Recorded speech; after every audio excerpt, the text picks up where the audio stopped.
guys, and welcome back to Leftover Makeover. So, I got some super ripe bananas here. Now, we all know if you're eating bananas regularly, you buy them regularly, you're going to have some that don't get eaten. My kids usually eat them all. Sometimes they don't. And, you know, you could cut these up and freeze them and make smoothies. You could make banana bread. Those are your go-tos, but I'm going to show you some other things that I like to make with these bananas. We're going to make 4 different recipes today. We're focusing on breakfast just because that's the easiest thing to do with bananas. I know they have some savory banana dishes out there, but listen, not for this ripe. You want to use green bananas for those. So I'm going to show you 4 different ways to use these bananas. These are going to be like single serve recipes. So if that's something that interests you, keep on watching. Let's start off with pancakes. So banana pancakes are one of my daughter's favorite. Also banana waffles. So I'm going to be showing you how to make both of those today. And like I said, this is a single serve recipe. So this will feed her, make her happy. So that makes me happy.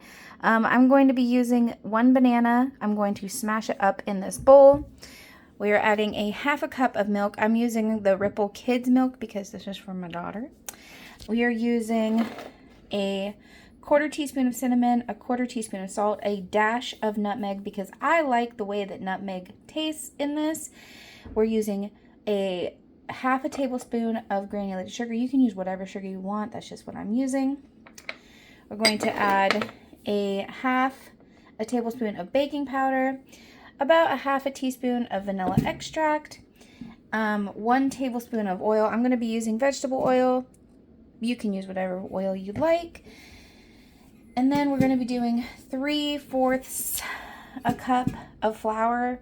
I'm going to start with a 1/2 cup and then see how the consistency looks. But I'm thinking we're probably going to use about a 3/4 cup of flour. And I'm sure you've seen this before, but we're just going to mash this banana up with a fork. And this is the consistency we're looking for. Very mashed, pureed, basically, banana. Now we're going to add all of our other ingredients. Milk.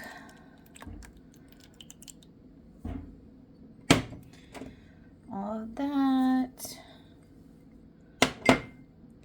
Vanilla. Oh, that was definitely more like a teaspoon, not a 1/2 teaspoon, but that's all right. So I've added a 1/2 cup of flour, and I just added the baking powder. We're going to mix this up and see what the consistency looks like. Honestly, this looks pretty good. Like, that looks about like we want. It's going to be lumpy. We want that. You don't want to do too much to it. We're going to set this aside. Just make sure all the flour is incorporated. And we're going to heat up a little pan. Now, I'm using this very, very, very small pan. I know when I said little pan, you didn't think it would be this small. You can make these whatever size you want. But since this is a single serve, I'm using this very, very small pan so I can make very, very small pancakes. Now, you could use a griddle. I usually do. But for such a small amount, I'm just going to use this and keep them all very uniform. That way I can make my daughter a little stack for breakfast. Now, I am going to add a little bit of oil, not too much. You could just do spray oil, but if you have a really good nonstick pan, you could just use that too. This is probably like, I don't know, a 1/4 teaspoon of oil because this pan is very nonstick. I'm going to turn the heat on to about medium low and let this heat up. Now, while that's going, we're going to start on our next recipe. We are going to make banana waffles. It heats up so fast, it is already hot, so we are going to make these pancakes. I would say just kind of eyeball it, but maybe a 1/4 cup of the batter per. All right, we're going to let this baby cook for a while until we see the bubbles. Our pancakes cooking. I'm going ahead and getting the ingredients ready for the waffles. We need a 1/2 cup of plant milk. I'm using the Kids Ripple again. And we're going to add a teaspoon of apple cider vinegar to that milk to basically get a vegan buttermilk. I'm also going to add a 1/2 teaspoon of vanilla extract to this mixture. All right, this pancake, if it'll focus, is looking like it is ready to be flipped. As you can see, we got lots of bubbles. Oh, not quite. It's still a little bit sticky on the side. Give it another minute. All right, I think we're in business now. Just kind of tuck under there and flip. Oh, look at that. Tell me that is not a beautiful looking pancake. Pancake is done. As you can see, both sides are beautiful. So we're going to remove this from the heat and keep making more. You can add more oil as needed. I will, because, you know, we don't have pancakes too often, and it's a nice treat. So I went ahead and poured the rest of the batter in.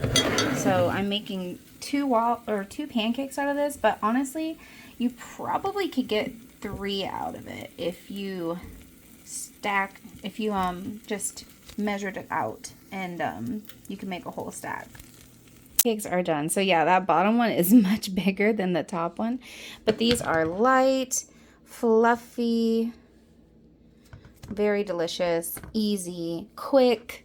You saw how fast that was to put together, and depending on the heat, like how quickly your pan can heat up, you can get this done in like 5 minutes. You can make the batter and make your pancakes within 5 minutes. All right, let's get back to making our waffles. We're done with this oil now, but so basically same thing. We're gonna smash up a banana to start, and voila. And you saw the mixture we made earlier, the buttermilk. It has curdled. There is the vanilla extract in there, about a half a teaspoon. There is the tablespoon of apple cider vinegar, and it's a half a cup of the kids' ripple milk. And we're just going to dump that in with the bananas. Ooh, chunky.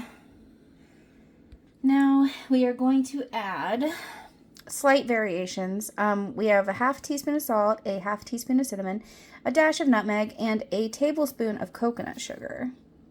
You can use brown sugar if you don't have coconut sugar. I typically would, but I really like coconut sugar in my waffles and coconut oil versus normal. I just feel like it gets them crispier. Speaking of coconut oil, we have a tablespoon of melted coconut oil. Now we are going to add our flour. Same as last time, I'm going to add a half a cup and then go from there. All right, we added our half a cup of flour, and we're going to add our half a tablespoon of baking powder. Now we're going to mix this all up. And this is what it looks like, and this is exactly the consistency we want. So yes, a half a cup of flour did the trick.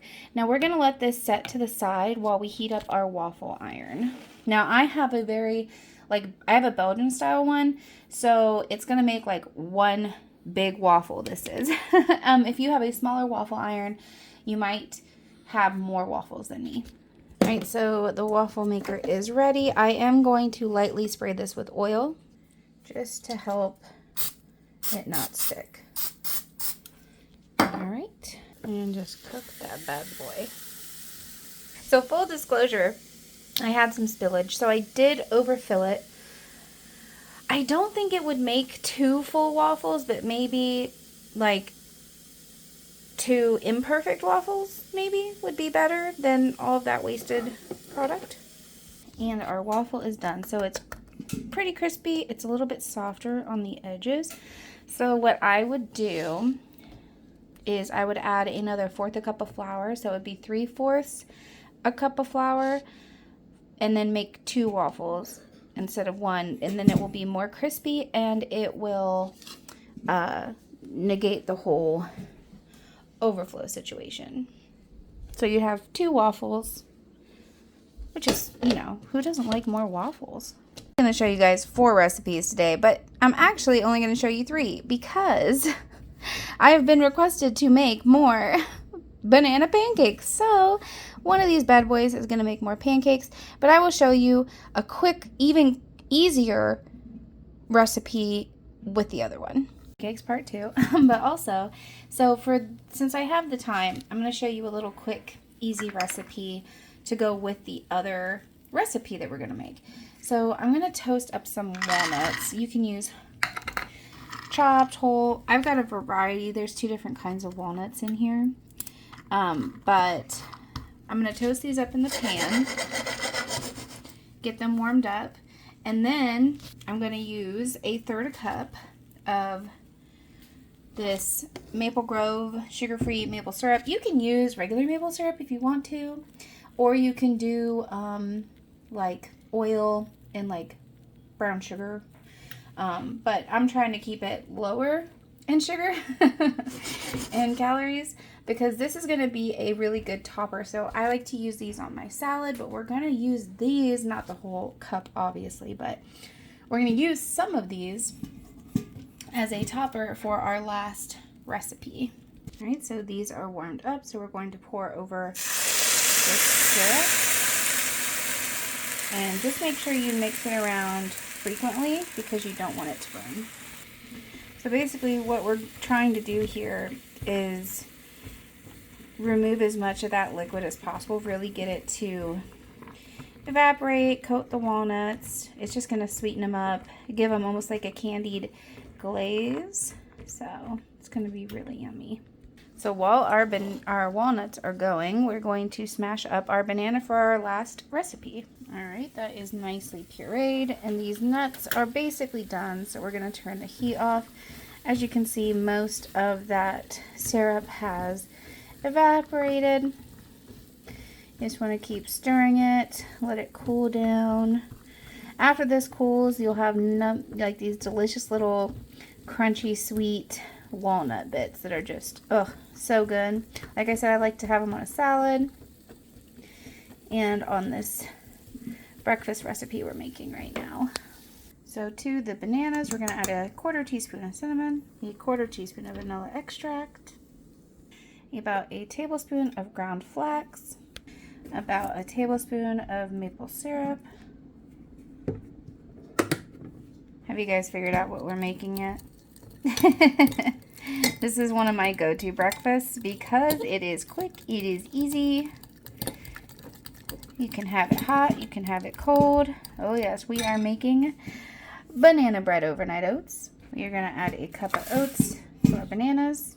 I like to use the 1 degree sprouted rolled oats. So we are going to add some almond milk. You can add whatever plant milk you like. I just like to use almond milk for oats. I'm going to mix all this around and then transfer it to a mason jar, and then we will add our milk. Now we have it in our jar. We could just add our milk and leave it there, but I actually like to add protein powder to my oats. Typically what I will do when I do that is I blend my plant milk and my protein powder up separately.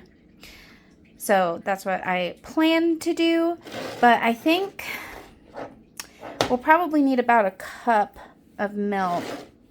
I'll measure it out. You know, this time I think I'm going to try it a little different because normally when I make my banana bread overnight oats or like my Chunky Monkey overnight oats, I'll blend up the banana and the milk and the protein powder, but this time I think I'm just going to add the protein powder straight up. And then I'll add the milk and I'll just shake it up really good and see how that fares. Because I'm using the, I'll show you. I'm using the veg plant protein vanilla ice cream flavor, and it's very fine. So I think it will mix pretty well. But generally, if you do these protein oats, I recommend blending it up with the milk before you add it to the oats. Just because you don't want any powder pockets or anything like that. That doesn't sound very appealing, you know? So basically, we're just going to pour milk into here and then let it set. You can like push it down if you need to, because we really want all that milk to travel down to the bottom of the oats. You can put the lid on, shake it. I'm actually going to stir it around a little bit and then add more milk and then shake it. That's what I got so far. I'm going to add a little bit more milk, put the lid on it, and shake it up. All right, and that looks mixed up pretty well. We're going to set that in the fridge overnight, and then tomorrow morning I will show you how I dress it up with the candied walnuts. Hey guys, it is time to eat these overnight oats. Let me show you how I dress them up. Boom, baby. Now, normally I would add banana slices on top, but since I used a whole banana, I'm not going to do that. Typically, I only use a half a banana when I'm making banana oats. So this is going to be very banana-y, so I don't need more banana in it. You could also put some chocolate chips on top, maybe a little PB2 if you're feeling fancy. But I really like the candied walnuts on top, the healthier candied walnuts. But that does it for this video, guys, and I hope you enjoyed it. I hope I gave you some ideas on how to use bananas besides just banana bread and freezing them. And I will see you guys in the next leftover makeover. Small changes ripple wide, living gently with pride.